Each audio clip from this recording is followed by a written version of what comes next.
Bismillahirrahmanirrahim. Assalamualaikum warahmatullahi wabarakatuh. Salam, namo buddhaya, Om Swastiastu, Rahayu, salam kebajikan, sampurasun. Selamat siang, salam sejahtera untuk kita semua. Merdeka. Alhamdulillah pada kesempatan hari ini, di detik ini juga kita bisa bertemu dengan kondisi keadaan sehat. Mudah-mudahan tetap bahagia lahir batin, merdeka dalam hidupnya, tanpa kesedihan sedikit. Walaupun dalam kondisi era pandemi ini kita menginjak dalam era postmodern yang sesungguhnya sebetulnya, sehingga basis digital dan virtual ini sangat bermanfaat, berguna untuk kita semua, baik dari saya untuk kawan-kawan semua ataupun dari kawan-kawan untuk saya. Yang penting kita tetap menjaga keutuhan dalam satu figura saja, ya, khusus untuk angkatan tahun 2018 bersama saudara-saudara mahasiswa Fakultas Hukum UBP Kerawang, juga bersama saya Dr. Anwar Hidayat SHMH sebagai pengampu dosen hukum pemerintah daerah. Itu di antaranya. Kali ini kita bertemu lagi, ya, tentu dalam materi pokok hukum pemerintah daerah, ya, yang dimana pada saat di video yang lalu kita membahas tentang persoalan masalah pembentukan otonomi daerah, dan saat ini kita akan membahas tentang tujuan pemberian otonomi kepada daerah. Itu diantaranya.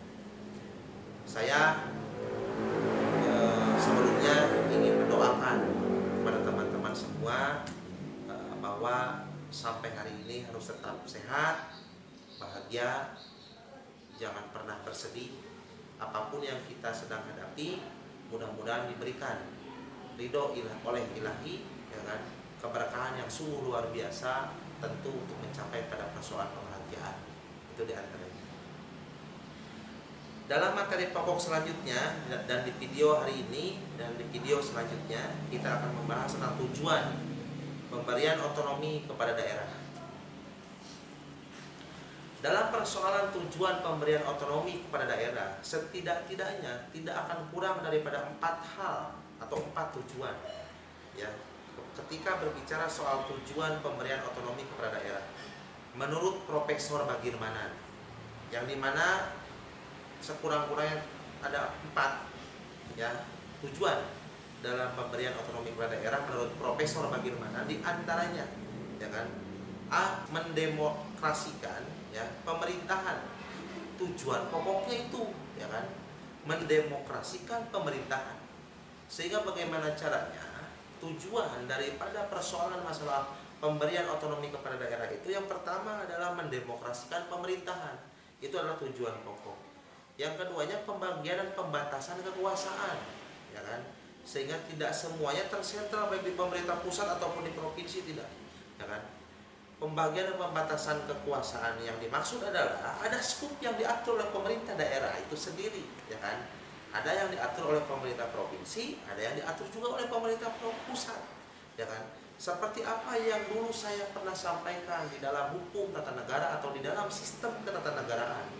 Ada salah satu asas tentang pembagian kekuasaan atau pemisahan kekuasaan, yang tidak mungkin satu kekuasaan bergontok-gontokan diatur oleh satu kekuasaan itu sendiri, tidak. Yang dimaksud dengan pemisah kekuasaan atau pembagian kekuasaan yang dimaksud adalah di dalam sistem ketatanegaraan adalah berbicara soal konsep yel, ya kan, atau konsep lonceng yang disebut dengan yel. Kalau dulu saya pernah bilang, kenapa saya sebut yel, ya kan, yudikatif, eksekutif, dan legislatif. Itu hanya salah satu konsep yang saya suguhkan dengan sederhana agar lebih cepat, mudah dimengerti dan dipahami serta dimaknai oleh teman-teman mahasiswa semua. Nah, di sini kan kalau tidak ada pemisahan kekuasaan dan pembagian kekuasaan, masa iya persoalan yudikatif akan dilaksanakan oleh eksekutif, persoalan eksekutif akan dilaksanakan yudikatif, persoalan yudikatif dan eksekutif akan dilaksanakan oleh legislatif? Kan tidak mungkin. Semua ada batas porsi yang membedakan, sehingga muncul persoalan tentang pembagian dan pemisahan kekuasaan. Yudikatif dilaksanakan oleh yudikatif, ya kan? Eksekutif dilaksanakan oleh eksekutif, legislatif dilaksanakan oleh legislatif, ya kan?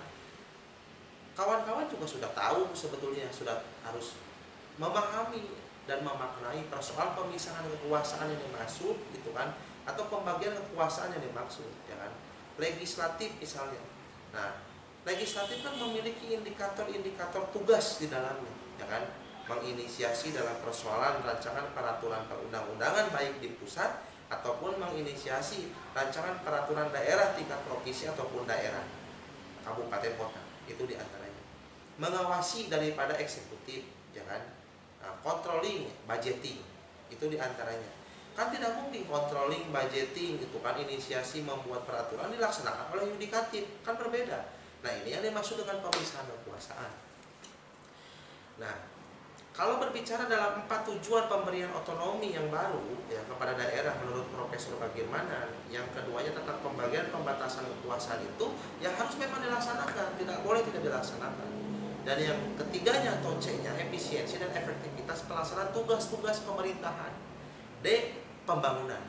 Sehingga persoalan konteks di dalam tanda kutip tentang kesejahteraan rakyat itu harus terrealisasikan, harus terimplementasikan. Tidak boleh adanya tujuan otonomi baru atau tujuan pemberian otonomi, ya, salah satunya adalah mendemokrasikan pemerintahan, tidak memiliki salah satu cita-cita untuk mensejahterakan rakyat. Tidak boleh. Harus memiliki cita-cita kesejahteraan rakyat dan harus wajib mampu mengimplementasikan dan merealisasikan. Itu diantaranya. Dan selanjutnya, ya, ketika berbicara soal mendemokrasikan pemerintahan, kalau boleh menguraikan sedikit, ya kan, dalam konteks mendemokrasikan pemerintahan. Di dalam mendemokrasikan pemerintahan, sistem ekonomi memberikan kemungkinan yang lebih besar dan konkret, ya kan, bagi rakyat untuk turut serta mengambil bagian dan tanggung jawab dalam proses pemerintahan di daerah. Di daerah-daerah dibentuk badan-badan perwakilan rakyat seperti DPRD ataupun BPD. Itu diantaranya. Ketika mengurai pada persoalan pembagian dan pembatasan kekuasaan dengan memberikan wewenang kepada daerah untuk mengatur dan mengurus rumah tangganya sendiri, berarti pemerintah pusat telah membagi kekuasaan yang dimiliki dan sekaligus membatasi kekuasaan terhadap urusan-urusan yang telah dilimpahkan kepada daerah. Nah, ini yang dimaksud, ya kan? Ketika persoalan urusan yang sudah dilimpahkan kepada pemerintah daerah oleh pemerintah pusat ataupun provinsi, sebetulnya secara hukum positif itu tidak boleh lagi dikerjakan oleh pemerintah provinsi ataupun pemerintah pusat karena sudah didistribusikan pendemokrasiannya kepada pemerintah daerah, serta disebutlah pembagian dan pembatasan kekuasaan. Itu diantaranya. Selanjutnya, ketika harus mengurai pada persoalan efisiensi dan efektivitas pelaksanaan tugas pemerintahan, ini sangat sulit, ya kan, bagi pemerintah pusat untuk mengurus dan menjalankan tugas dengan sebaik-baiknya terhadap persoalan yang bersifat kedaerahan atau lokal atau muatan lokal atau kearifan lokal. Dengan adanya otonomi daerah, diharapkan masalah-masalah baik dalam tanda kurung politik, ekonomi, sosial, dan budaya yang semata-mata bersifat lokal akan mendapat perhatian yang wajar dan baik.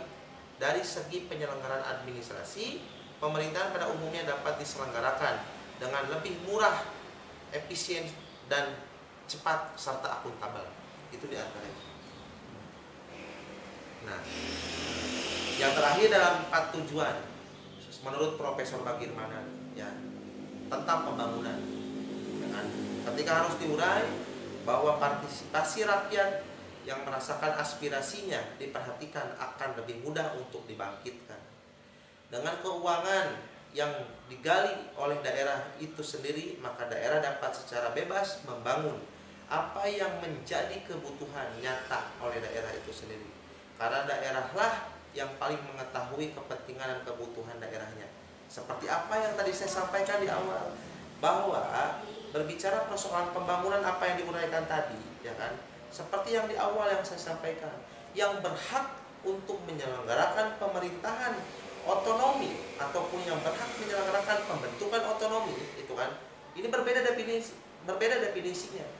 Kalau persoalan masalah pembentukan otonomi daerah yang baru itu harus diketahui dan dibahas, direncanakan oleh pemerintah provinsi ataupun pusat, tapi kalau berbicara penyelenggaraan otonomi daerah harus dilaksanakan oleh daerah yang memiliki wilayah hukum itu sendiri. tidak boleh penyelenggaraan pemerintah daerah dilaksanakan oleh wilayah hukum daerah yang lain. Karena yang mengetahui di dalam konteks pembangunan apa yang disampaikan oleh Profesor Bagi Rumanan dalam 4 tujuan dalam otonomi daerah, diantaranya apa yang tadi disampaikan tentang dengan keuangan yang digali oleh daerah itu sendiri, maka daerah dapat secara bebas membangun apa yang menjadi kebutuhan nyata daerah. Karena yang mengetahui daerah itu sendiri berarti daerah yang memiliki wilayah hukum itu sendiri sesuai dengan kebutuhan daerahnya itu sendiri. Nah, itu diantaranya ketika kalau memang mesti harus menguraikan 4 tujuan daripada pemberian otonomi kepada daerah menurut Profesor Bagi Rumanan. Karena bagaimanapun juga Profesor Bagi Rumanan ini adalah merupakan salah satu pakar dalam persoalan sistem ketatanegaraan khususnya otonomi daerah, karena beliau juga adalah salah satu guru saya, yang dimana beliau juga adalah salah satu pendiri Yayasan Universitas Islam Bandung. Itu diantaranya.